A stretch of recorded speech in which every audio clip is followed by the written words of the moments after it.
Bayangin, kamu bangun pagi ini, notif HP-mu nggak ada diamnya. Banyak banget orang yang nge-like dan nge-share kontenmu. DM penuh sama pertanyaan soal produk yang kamu rekomendasiin. Kamu jadi content creator sukses dan berpengaruh. Bukan mimpi. Lewat bantuan buku ini, content creator Black Book karya Koh Denny Santoso, kamu bisa jadi content creator yang dikenal dan dipercaya. Kamu bakal dapetin tips jitu buat bangun audiens loyal, nambah followers, dan dapetin duit dari kontenmu. Lupain cara kuno, pelajari strategi ini yang udah terbukti efektif buat dominasi dunia digital dan capai impianmu jadi content creator. Mulai petualanganmu menuju sukses sekarang juga.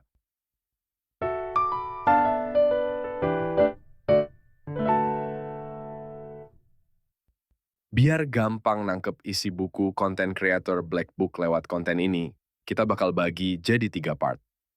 Nah, peta belajarnya bakal kayak di gambar ini.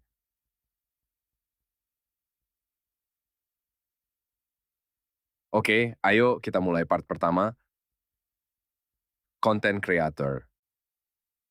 Di zaman digital sekarang ini, peran konten kreator makin krusial.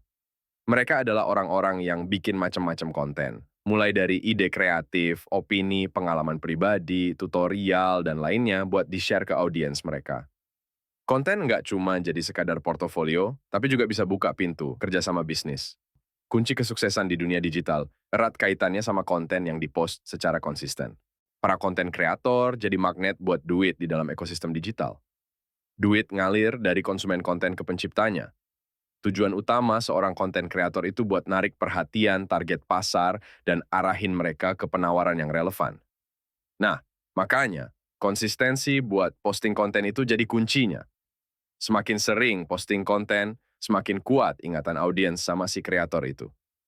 Profesi konten kreator itu bisa punya potensi penghasilan luar biasa, tapi cuma butuh modal awal yang nggak terlalu gede. Makanya banyak banget orang yang tertarik sama bidang ini.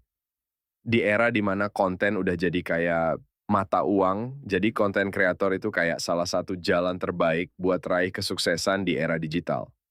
Buat sukses di dunia digital, jadi konten kreator itu langkah awal yang penting banget. Kuncinya ada di sini. Punya dan bangun audiens yang setia. Nah, konten kreator yang sukses itu biasanya yang bisa benar-benar ngertiin apa yang dibutuhin sama audiens mereka. Konsepnya sebenarnya simple. Cari tahu pasar, tanya apa yang mereka pengen, terus kasih solusi yang pas. Konten kreator yang sukses itu udah punya audiens dan paham banget apa yang mereka butuhin. Jadi dia bisa kasih penawaran yang tepat. Tapi sayangnya, seringkali orang yang pengen jadi konten kreator itu punya masalah dari dalam dirinya sendiri. Ada yang namanya chicken mindset, alias takut buat maju. Buat lawan si chicken mindset ini, penting banget buat nulis pikiran negatif. Terus lawan pakai pikiran positif. Jadi praktiknya, tulis aja pikiran negatifnya, terus di sampingnya tulis kebalikannya. Tulis itu berkali lipat dan ulangi terus kayak gitu. Dengan cara ini, otak dia bakal nerima dan terbiasa sama pola pikir baru yang lebih memperdayakan dan bantu dia ngelawan rasa takut buat raih kesuksesan jadi konten kreator. Penting banget bagi seorang konten kreator buat paham kalau uji coba itu kunci buat dapetin hasil yang oke. Dalam konteks ini, uji coba artinya dia cari tahu jenis konten apa yang paling disukai sama audiens. Apakah itu konten edukatif kayak tutorial, tips, atau malah infotainment. Kalau dia nggak pahami proses uji coba ini, bisa-bisa dia masuk ke lingkaran pesimisme kalau nggak dapat umpan balik dari audiens.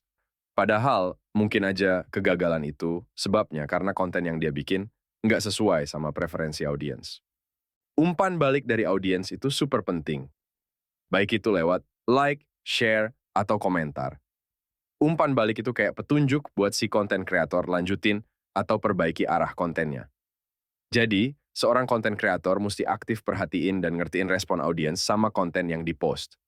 Dengan ngertiin umpan balik itu, seorang konten kreator bisa terus nyoba dan eksperimen. Proses ini bikin mereka bisa coba-coba ide konten, lihat apakah berhasil, terus kalau nggak berhasil, mereka bisa keluar dari pola yang itu. Dengan pendekatan kayak gini, konten kreator bisa bangun konten yang lebih tepat dan menarik buat audiens mereka, dan akhirnya bikin hubungan yang lebih kuat dan berkelanjutan sama mereka. Sebagai konten kreator yang baru mulai, langkah awal yang penting banget itu konsisten bikin konten. Audiens biasanya nggak akan inget sama konten kreator yang jarang posting. Dan juga dari segi logika bisnis, platform media sosial pastinya lebih kasih prioritas ke konten kreator yang konsisten. Soalnya mereka jadi sumber penghasilan buat platform itu sendiri. Buat ngejaga konsistensi dalam ngeluarin konten, penting banget buat fokus dulu sama diri sendiri. Identifikasi kekuatan atau superpower yang dipunya. Bikin konten yang nyambung sama topik yang jadi kekuatan diri sendiri, itu bakal jadi lebih seru dan bikin terus termotivasi. Buat nemuin superpower diri, seorang konten kreator bisa mulai dengan nanya sama diri sendiri. Hal-hal kayak apa yang bikin dia ngerasa lebih unik dari orang lain, apa yang bikin dia seneng dan semangat banget pas ngelakuinnya, dan apa yang jadi titik balik penting dalam hidup mereka.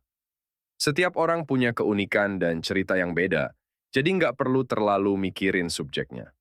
Yang penting itu gimana cara bikin dirinya jadi pribadi yang unik, meskipun ngomongin topik yang sama. Di tahap ini, fokus utamanya itu nemuin topik utama konten yang bakal dibikin, yang sesuai sama kekuatan dan keunikan diri sendiri. Dengan cara ini, seorang kreator konten bisa bangun identitas yang kuat dan menarik buat audiens mereka. Buat bertransisi dari konten kreator biasa naik jadi influencer atau konten kreator yang punya pengaruh besar, penting banget buat ngertiin kalau seorang influencer punya framework keyakinan yang kuat. Nah, frameworknya atau kerangka kerja yang digunain itu sendiri punya 3 elemen utama: the messenger, the dream, dan juga the new opportunity. Dalam konsep the messenger, seorang influencer mesti jadi pembawa pesan yang kuat. Dia mesti punya kepercayaan diri yang tinggi dan bisa komunikasiin pesan mereka dengan jelas dan meyakinkan. Pesannya juga mesti sesuai sama nilai-nilai dan identitas dia sebagai individu dan content creator. Dia nggak cuma sekadar bikin konten, tapi juga mesti terlibat sama audiens dan bisa menginspirasi mereka. Dalam konteks ini, The Messenger bisa dibagi jadi 4 tipe. Pertama, tipe leader. Dia itu jadi panutan, bimbing audiens dari satu titik ke titik lain karena udah berhasil mencapainya sendiri. Kedua, adventurer. Selalu penasaran, dia berbagi pengalaman tanpa punya semua jawabannya, tapi dia siap buat jalani prosesnya dan share perjalanannya. Ketiga, reporter. Dia kumpulin informasi dari para ahli di bidangnya, jadi audiensnya lebih percaya soalnya informasi yang mereka dapat itu dari sumber terpercaya. Terakhir, reluctant hero.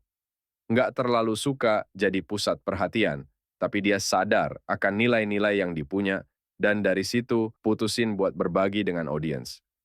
Sebagai konten kreator, penting buat tentuin tipe messenger yang sesuai dengan karakternya sendiri dan audiensnya. Seorang messenger harus yakin sama opininya sendiri dan bisa kasih konten yang menarik, menghibur, sekaligus bisa jadi inspirasi bagi audiensnya. Nggak cuma itu, seorang messenger juga mesti aktif kasih support dan follow up audiensnya, bisa yakinin dan dorong mereka ke impiannya, dan bisa ciptain hubungan yang benar-benar kasih nilai tambah buat audiens. Buat jadi seorang messenger yang efektif, penting banget punya sebuah backstory yang kuat. Backstory ini tuh kayak cerita atau latar belakang unik dari seorang konten kreator yang bisa buat mereka terhubung secara emosional sama audiens mereka. Biasanya, sebuah backstory dimulai sama situasi awal di mana kreator dan audiens punya masalah atau pengalaman yang sama. Habis itu, kreator ceritain impian atau tujuan yang sama-sama mereka inginin. Ini ngebantu banget buat ciptain rasa empati dan kedekatan antara kreator sama audiens. Terus, kreator tambahin cerita tentang rintangan yang dihadapi buat capai impian itu, yang mungkin aja itu mirip sama pengalaman audiens. Nah, dari situ lanjut kreator ceritain gimana dia berhasil atasi rintangan itu dan capai tujuannya. Solusi atau pendekatan yang ditemuin kreator buat capai tujuan, itu juga bisa jadi produk atau jasa yang nantinya dijual ke audiens yang ngalamin masalah yang sama. Terakhir, kreator share alasan kenapa dia pilih buat bagi ceritanya, yang mana ini punya tujuan buat nguatin hubungan dan kedekatan emosional sama audiens. Dengan pendekatan kayak gitu, cerita yang terstruktur dengan baik bisa ciptain ikatan yang kuat antara kreator sama audiens.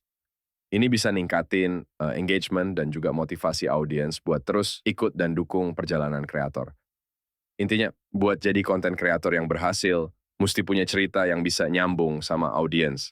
Soalnya itu yang bisa bikin dampak yang benar-benar signifikan dan bangun hubungan yang berkelanjutan sama mereka.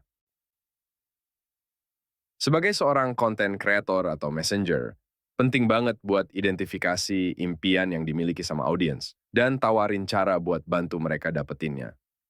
Biasanya, orang punya keinginan dan aspirasi kayak kesuksesan finansial, kebahagiaan dalam hubungan, kesejahteraan fisik dan mental, dan lain-lain. Tugas seorang konten kreator itu nunjukin ke audiens cara-cara yang udah terbukti berhasil buat dapetin impian mereka itu. Ini bisa dilakuin dengan ngasih informasi, tips, atau panduan secara gratis lewat konten-konten yang dibuat di sosmed. Konten-konten itu mesti benar-benar bantu audiens buat dapetin impian mereka dan arahin mereka ke arah yang positif. Dengan ngasih bantuan secara gratis dan berkualitas ke audiens, itu sama aja kayak bangun portofolio keberhasilan. Dan kedepannya ini bisa memperkuat otoritas dan kepercayaan audiens. Semakin banyak orang yang berhasil dibantu lewat konten-konten itu, semakin besar juga kekuatan dan pengaruh seorang konten kreator. Dengan konsisten ngasih nilai lebih ke audiens, seorang konten kreator bisa bangun diri mereka jadi influencer yang powerful dan bisa bawa perubahan positif di kehidupan orang lain. Konsep new opportunity itu kayak semacam peluang baru yang ditawarin seorang konten kreator buat audiensnya, lewat produk atau penawaran yang bisa bantu mereka capai impiannya. Seorang konten kreator mesti mikirin cara buat bikin kontennya beda dan menarik perhatian audiens dengan pendekatan yang baru. Orang selalu penasaran sama hal yang baru, makanya new opportunity mesti bisa kasih hasil yang diinginin audiens, sekaligus cara atau proses baru yang perlu mereka lakuin buat dapetin hasil itu. Nah, new opportunity ini bisa ditulis di bio Instagram atau platform media sosial lainnya dengan tujuan ngebuat audiens tertarik sama konten yang ditawarin. Seorang konten kreator nggak harus jadi seorang ahli dalam bidang tertentu, tergantung sama target pasar mereka. Yang penting itu mereka ngerti satu langkah lebih maju dibanding audiens mereka. Sederhananya, nggak perlu jadi profesor buat ngajar anak TK, tapi yang dibutuhin itu pemahaman yang lebih dalam dari yang dipunya audiens. Intinya, framework ini bekerja dengan gabungin 3 elemen utama, messenger, dream, dan new opportunity. Tugas seorang messenger itu bikin konten yang bikin audiens mereka yakin kalau new opportunity yang ditawarin bisa bantu mereka capai impian mereka. Salah satu kesalahan yang sering dilakuin sama konten kreator pemula itu terlalu fokus sama kreativitas, tapi nggak mikirin kontennya bisa bikin audiensnya yakin apa enggak. Sinergi yang kuat tercipta kalau seorang konten kreator bisa gabungin semua elemen ini jadi satu dan kerja bareng-bareng. Sampai titik ini kita udah bahas soal sosok konten kreator, gimana mindsetnya dan gimana framework efektif yang dipakai. Tapi ya itu aja masih belum cukup buat bisa dapat duit. Buat seorang konten kreator bisa dapat duit, tentunya dia perlu yang namanya konten. Nah, terus kayak apa konten itu? Apa sembarang konten? Apa juga asal posting yang penting rutin? Pastinya nggak kayak gitu. Jadi di part kedua nanti kita bakal bahas strategi kontennya, strategi yang efektif. Makanya jangan sampai kelewatan part yang keduanya. Sampai jumpa di part 2.